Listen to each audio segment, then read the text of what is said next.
جی زه صوبیه شاهد پی پاکستان مسلم لیګ نون زما تعلق دی او دا زما د 2013 نه والا تر د اوسه پورې زه د دې صوبایي اسمبلي ممبر یم او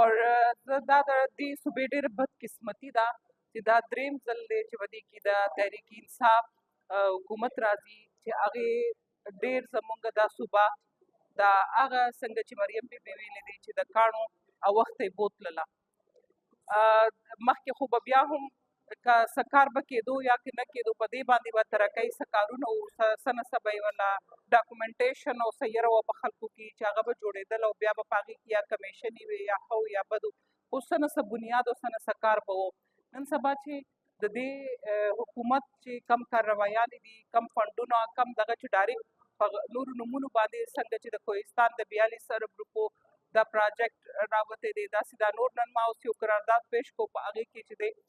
د دې چوټې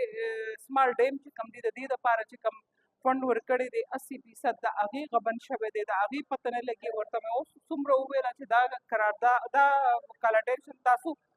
سټینډینګ کمیټۍ ته ولېږئ چې هلته موږ تپوس وکړو چې دا کمې پیسې د فیډرل نه راغلي دي دا چېرته ولګېدلې خو هغوی په دې موډ کې دي نه هغې هم دغه خپل طاقت ښیي چې په هره خبره باندې پرده راولي ځکه چې دې صوبې عوامو وله دومره ووټ ورکړی دی چې نه هغوی په دې خپل حکومت یې دی او خپلې بادشاهي ده او خپله باندې پیسې راوباسي چې چېرته یې راوباسي څنګه یې راوباسي باقي د خلکو ته به اوس هم د عوامو ته به هم پته ولګي چې مونږ کم ځای نه کم ځای ته ورسېدو زمونږ صوبه زمونږ ایجوکیشن تاسو اوس ته چې کوم دي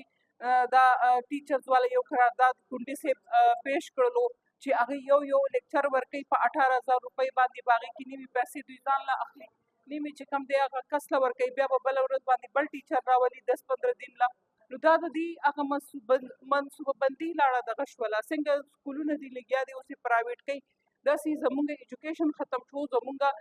سی ټي ډي وګوره دوی جوړه کړې ده د اوسه پورې سی ټي ډي له دوی څونه فنډونه ورکړه دوی څه وکړه د سی ټي ډي دپاره دوی وګورئ لاین اف آرډر بیا هم موږ دوی چې دی دلته خو په دې فلور باندې دوی روزانه د آرمي پسې او د دې پسې لګیا دي خبرې کوي